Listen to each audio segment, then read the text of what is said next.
Bonjour, je vais vous expliquer dans cette vidéo ce que c'est une intégrale et c'est quoi le rapport entre une intégrale et la primitive d'une fonction. Parce que c'est toujours bien de comprendre les objets qu'on manipule et les choses deviendront plus claires. Donc c'est quoi une intégrale? Tout simplement, on va la présenter de cette manière.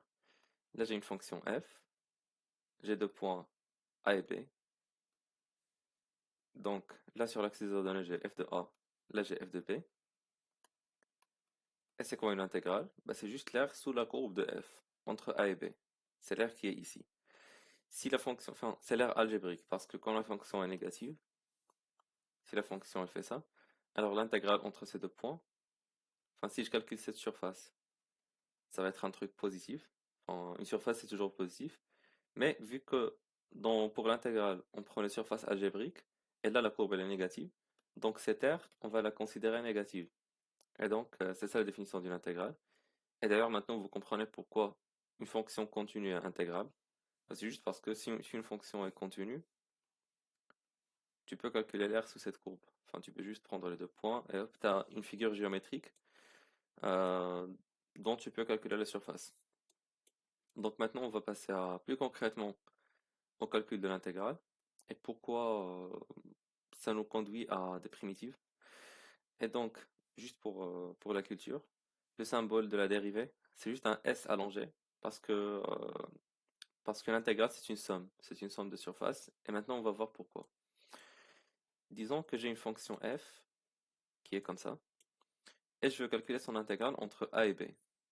En fait, vu que l'intégrale c'est juste une surface, la surface de l'aire sous la courbe f entre A et B, alors je peux diviser mon intervalle en plusieurs points. Je mets le premier point ici, le premier point ici, le premier point là. Du coup, l'aire sous la courbe entre A et B, ça deviendra la somme de toutes ces surfaces élémentaires. Enfin, toutes ces surfaces entre A et le prochain point, entre le prochain point et le suivant, etc. Et on va dire que euh, la distance entre chaque deux points, c'est dx. Dx, c'est comme delta x, mais plus petit. C'est beaucoup plus petit. Donc, on place plusieurs points. Bah, le premier, c'est A. Le deuxième, appeler son abscisse x1, x2, etc.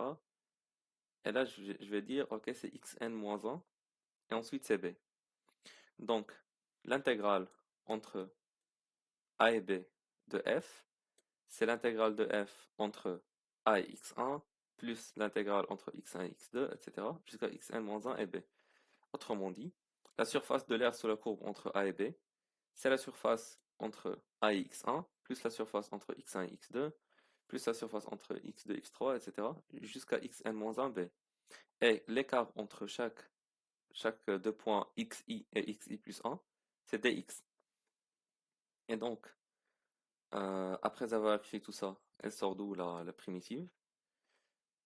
Euh, pour comprendre ça, on va réécrire la formule de base de la dérivation. Si je veux dériver la fonction f, je calcule un taux d'accroissement. Un taux d'accroissement entre le point. Disons, je veux dériver en xi. Donc c'est f de xi moins f de xi plus dx. Que j'écrive h ou dx, c'est pareil vu que les deux quantités sont très très petites, sur dx. Donc ça c'est quoi? C'est la dérivée de f. Mais moi je vais écrire la dérivée de la primitive. Donc la primitive de f c'est grand F. Et donc on va dire que ça c'est f de x. Bon, on va faire l'approximation que dx est déjà très petit, donc on n'a pas besoin de faire la limite, on a juste ça. Et donc, on aura f de xi moins f de xi plus dx qui est égal à f de x dx. Donc j'ai juste multiplié par dx dans les deux côtés de l'égalité. Et donc, là j'ai mon f de x dx, et on va voir ce que ça veut dire le f de x dx. Enfin, ça c'est f de xi fois dx. Là on va zoomer sur notre schéma. Disons que ce point-là, c'est xi. Enfin, disons que ça, c'est xi. OK? Et ce point-là, c'est xi plus 1. En fait, f de x, il est là. Ça, c'est f de x. Donc, f de x, c'est cette longueur. D'accord? Et c'est quoi dx? Dx, on avait dit que c'est cette longueur. Et donc, si je calcule f de xi fois dx, qu'est-ce que j'ai? J'ai la surface de ce rectangle. D'accord? Or, la surface de ce rectangle, c'est pas la surface de la courbe. C'est pas la surface de l'aire sous la courbe, parce qu'il y a cette partie que je prends pas en compte. Il y a cette partie-là que j'ai pas compté qui est pas comprise dans mon rectangle. Pareil, si je prends n'importe quelle courbe, et là je pense que vous commencez à voir le rapport entre f de x dx et l'aire sous la courbe. En fait, là, si je prends ces deux points, disons ça c'est mon point x, là j'ai f de x. En fait, ce rectangle-là, c'est pas la figure géométrique qui est sous la courbe.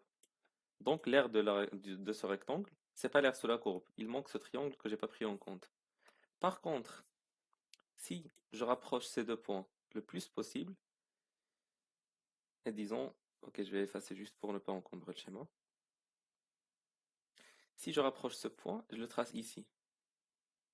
Hop. On voit bien que la différence entre la surface de ce rectangle et la surface entre la courbe, elle est devenue plus petite. Là, j'ai juste cette différence. La différence qui est quasiment négligeable. Et donc, si dx est suffisamment petit, on a quasiment f de x fois dx qui est égal à l'aire sous la courbe entre xi et xi plus dx. Ok? Et c'est égal à quoi le f de xi fois dx? C'est égal à la primitive de f en xi. Bon, qu'est-ce que j'ai fait ici? Qu'est-ce que j'ai fait? J'ai inversé les choses. En fait, c'est f de xi plus dx moins f de xi. Donc c'est comme ça. Donc c'est comme ça. Et donc, l'aire sous la courbe entre xi et xi plus dx, c'est la primitive de f en xi plus dx, moins la primitive de f en xi. Et donc, on a tout gagné, parce qu'en fait, le fait de dire que dx, il est très petit, etc., c'est pour ça qu'on rajoute le symbole de l'intégrale ici. C'est pour ça qu'on rajoute le symbole de l'intégrale. C'est pour dire qu'on est dans ce scénario, qu'on est dans ce cas où dx, il est très petit, et même plus. En fait, quand on écrit le symbole de l'intégrale entre ces deux points, ça veut dire quoi? Ça veut dire qu'on va le diviser en une infinité d'intervalles qui sont très très petits, beaucoup d'intervalles très très très petits, et on va faire la somme, d'où la notation S allongée. Du coup, bah là en fait, l'intégrale entre A et B, c'est f de x1 moins f de a, plus intégrale entre x1 et x2, c'est f de x2 moins f de x1, plus, etc., plus, jusqu'à f de b moins f de xn moins 1. Ok? Le n-1, c'est en indice. Enfin, c'est x, indice n-1. C'est pas le nombre xn moins 1. Et donc là, f de x1 il se simplifie avec f de x1, f de x2 il va simplifier avec f de x2, etc. jusqu'à f de xn moins 1 qui va simplifier avec moins f de xn moins 1. Et il va me rester juste f de b moins f de a. Et donc c'est ça le rapport entre l'intégrale et la surface de l'aire et l'aire sous la courbe d'une fonction et la primitive de cette dernière. Donc j'espère que cette vidéo vous a été utile. Si c'est le cas, laissez-moi un pouce bleu, sinon laissez-moi un commentaire. Et abonnez-vous à la chaîne pour plus de vidéos. Merci, à la prochaine.